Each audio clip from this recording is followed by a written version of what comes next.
महाराष्ट्रातील number 1 TV channel आवाज TV, आवाज आपल्या सर्वांचा।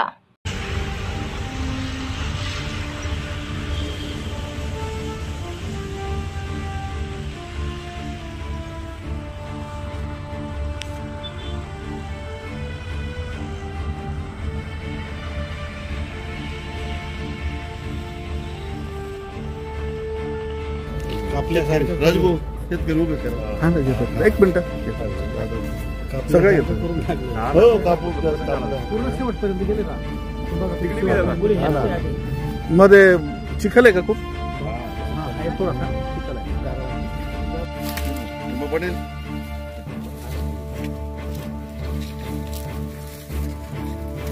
दादर आहे की दादर तालुक्याच्या शेतकऱ्यांचे फार मोठ्या प्रमाणामध्ये नुकसान झालेलं आहे।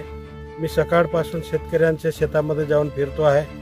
अजंद्या बुद्रुकमध्ये मी भेट दिली, तिथं फार मोठ्या प्रमाणात केळींचं नुकसान झालेलं आहे, टरबुजांचं नुकसान झालेलं आहे, पपईचं नुकसान झालेलं आहे।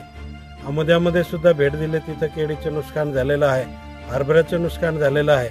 आणि आता मी वाडी गावामध्ये शेतकऱ्यांच्या शेतामध्ये आलेलो आहे। वाडी गावामध्ये शेतकऱ्यांच्या शेतामध्ये पपईचं फार मोठ्या प्रमाणात नुकसान दिसलं आहे।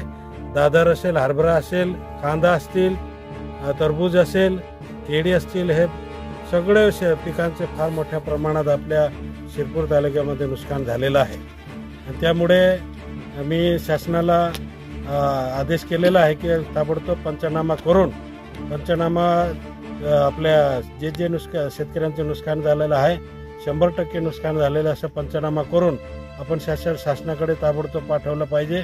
आणि आम्ही शासनाकडे ताबडतोब शेतकऱ्यांना भरपाई मिळाली पाहिजे या दृष्टिकोनातून आम्ही प्रयत्न करणार आहोत। रोजच्या ताज्या घडामोडींसाठी आवाज टीव्हीला सबस्क्राईब करा आणि बेल आयकॉन प्रेस करा।